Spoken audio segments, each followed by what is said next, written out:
So ang oras ay ano na 4:45 na ng hapon. Ano bali sa sayaw? So ang ganda ng langit oh, ayan. So halata talagang mainit. So nandito kami sa Labak, ayan, ang desierto na. Sabi natin ang desierto.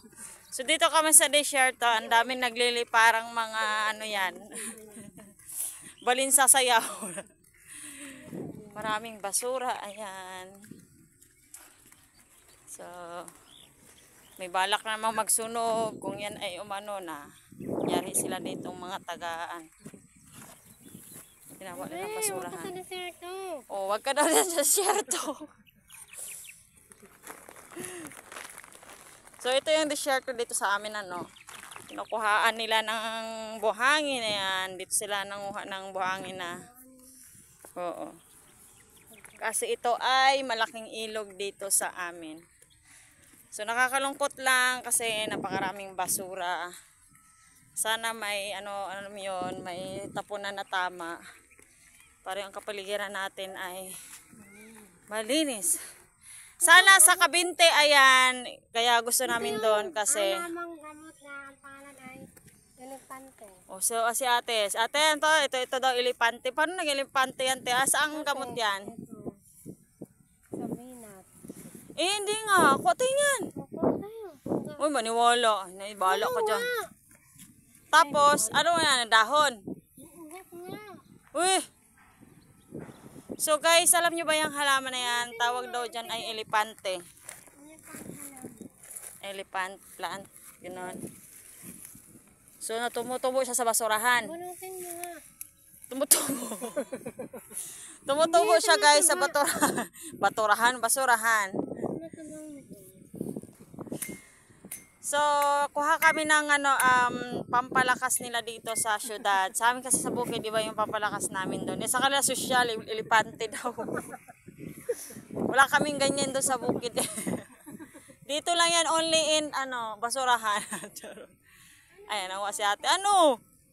Kayo mo pa ba? Kayo mo pa mukha ng elepante? Ha? Okay na yan? So, meron din ditong ligaw na or maliliit na bulaklak o sunflower. Ano? Ayoko niyan. Hindi ko kilala yan. Tagabuntok ako eh. Hindi ko kilala guys yung elepante na yan. Bahala si ate dyan. Ha? So, picturean ko to. Pakita ko kay mama. Babalik ako dito kung kilala ni mama yung elepante na yan. So guys, nandito kami sa Labak. Ayan, isa sa pinagkakakitaan nila dito ay ang pagbubuhangin. Ayan, yan yung tawag nito, ginagawa ang din, yung panaba bate, tama bate, yung inaano sa mga tanim. Yung pala yun sa ginagawang bahay.